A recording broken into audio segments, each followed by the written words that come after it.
नहीं तो सब काफिर है।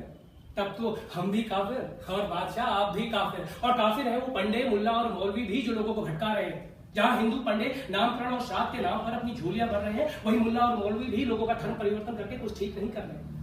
हर जो मनुष्य खुद कमाए खुद खाए, ये तो मनुष्य की प्रकृति है। हर दूसरे का छीनेगा तो विकृति है, और जो कुछ भी बचा है अपने पास वही मिल बांट के खाए, यही तो संस्कृति है। अरे राम और रहीम में अंतर नहीं है। अरे कोई नमाज और कलमे में ढूंढे हैं तो कोई मूर्ति और श्लोक में, पर मकसद तो एक ही है, आनंद की प्राप्ति, सुख और शांति। हमारे मुंह से ऐसी बातें सुनकर बादशाह खुश हो और बोले, लगता है कि ये कोई पागल है, छोड़ दो इसे। और हमें छोड़ दिए।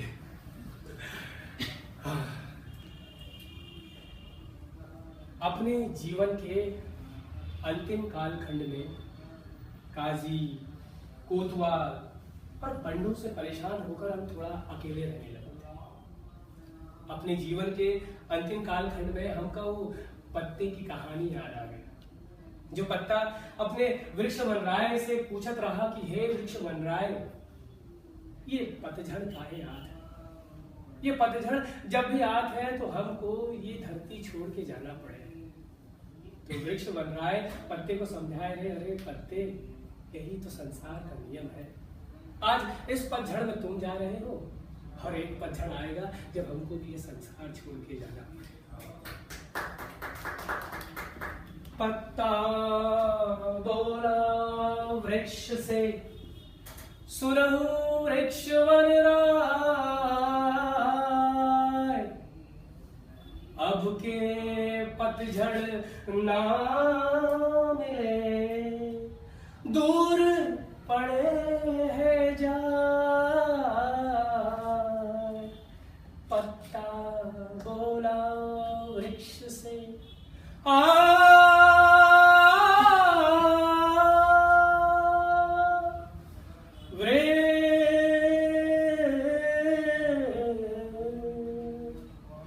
वृक्ष बोला पत्ते से, सुन पत्ते मेरे भाई, ये तो जगत की रीत है, एक आए और एक जाए।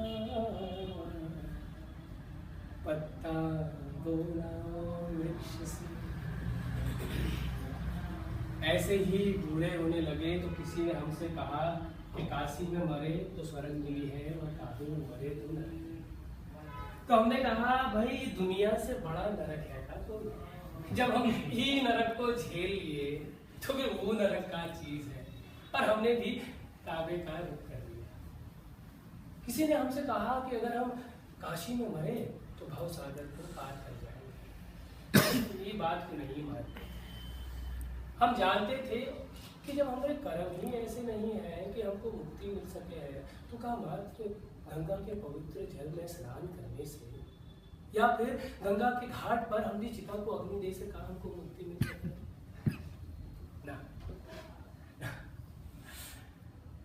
हम समझाते समझाते थक गए कि हिंदू और मुसलमान में फर्क नहीं है, अंतर नहीं है, पर हमारे खुद के चेले चपाटे ही बात को नहीं पचा पाए। हमारे अंतिम कालखंड में उनमें लड़ाइयां होने लगी। हमारे मुस्लिम चेले बोले कि कबीर साहब ने इस्लाम स्वीकार किया है और उनकी परवरिश भी इस्लामिक माहौल में हुई है, तो इस हिसाब से उनका कफन दफन भी इस्लामिक माहौल में ही होना चाहिए। क्या बोलते हैं आप लोग? तो हमारे हिंदू चपाटे कहाँ पीछे थे? वो बोले, अरे ऐसा क्यों भाई? अरे कबीरदास जी की माता जी ब्राह्मणी थी, ब्राह्मणी, पर हाँ वो गीता का सार भी करते हैं। उनका अंतिम संस्कार तो हिंदू रीति रिवाजों के अनुसार ही होगा। क्या बोलते हैं आप लोग? हमने कहा ये लोग ये जानना चाहते हैं कि लोग क्या बोलते हैं, पर ये कोई नहीं जानना चाहता कि कबीर क्या बोलते हैं। एक और कबीर होता तो बताता कि कबीर इस समाज के लिए क्या कर गया है। एक और कबीर होता तो बताता कि कबीर हिंदू रहा, मुसलमान या फिर विद्दी भर का एक इंसान। एक और कबीर होता तो बताता कि राम और रहीम को बांटने वाले लोग आज कबीर को भी बांटते, पर एक कोई नहीं करना चाहता। निर्भय होकर, निडर होकर एक कोई नहीं करना चाहता। निर्भय होकर निर्गुण की उपासना करोगे तो तभी समझ पाओगे कबीर, नहीं तो नहीं समझ पाओगे आप लोग कबीर। क्योंकि निडर होना ही हमारी भक्ति की सबसे पहली शर्त है। अगर आप डर गए तो फिर आप कबीर नहीं हो सकते। जो काटे हैं और जो बांटे हैं वो कबीर नहीं हो सकते ना। तो ऐसे ही विचारों में खोए हुए थे कि अचानक हमको गुरुदेव की बात याद आ गई कि कबीर तुम्हें ईश्वर के दर्शन हुए। तो लगा जैसे कि वो दिन आज ही आ गया हमारा। हमने अपने सारे चेले चपाटे से कहा कि हमको अकेला छोड़कर चले जाए। अब अंतिम क्षणों में थोड़ा अकेला रहना चाहते थे, पर हमने चेले चपाटे बोले कि कबीर साहब आप तो मिलते ही बड़ी मुश्किल से, कहाँ ढूंढते फिरेंगे हम आपको। हमने कहा अरे तन की आंखों से ढूंढोगे तो थोड़े मिलेगा कबीर, मन की आंखों से ढूंढोगे तो सदैव पास पाओगे कबीर।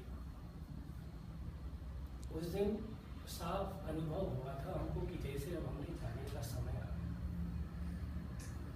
साफ देखा था हमने वही उजाला जो हमको बचपन में दिखाई दिया था, ईश्वर अनुभूति वाला उजाला। उजाला ही उजाला, बहुत है उजाला। वही आवाज, वही गूंज और सुरन के भीतर से वही गूंज घूमती सुन ले। लगता है आज हमने प्रभु लेके जाएंगे हम हरे का। हरे तो हमें राम रहीम आए हैं हमको लेने के वास्ते, टोली में बैठ के आए हैं हमको लेने के वास्ते। अरे वाह क्या सुंदर रूप है हमारे प्रभु का। जिस राम रहीम को लोग मंदिर मस्जिद में ढूंढ रहे, वो राम रहीम आज हमको ढूंढने आए। हमारा जीवन सफल हो गया। हमको खुशी है कि हमने कभी दो को नहीं माना, न तो राम को माना न रहीम को माना। हमने तो सिर्फ एक को माना, हमरे राम रहीम को माना। सारा जीवन चित्रमय होकर हमारी आंखों के सामने घूम रहा है। अरे अम्मा का दैवीय स्पर्श, अब्बा की सीख, लोगों की गालियां और गुरु का ज्ञान। हमरे जाने का समय आ गया। धन्य हो गए, धन्य हो गए। हमरे साहेब आए, हमरे रंगरेज, हमरे राम रहीम, जिनको लोग रंगों में बांटते रहे, वो आज सतरंगी डोली में बैठकर हमको रंगने आए। चलते हैं, अब हमरे चलने का समय आ गया। उड़ जाएगा, उड़ जाएगा हंस अकेला, जग दर्शन का मेला, जग दर्शन का मेला। उड़ जाएगा, उड़ जाएगा हंस अकेला, जग दर्शन का मेला, जग दर्शन का मेला। जैसे पात जैसे पात गिरे तरुवर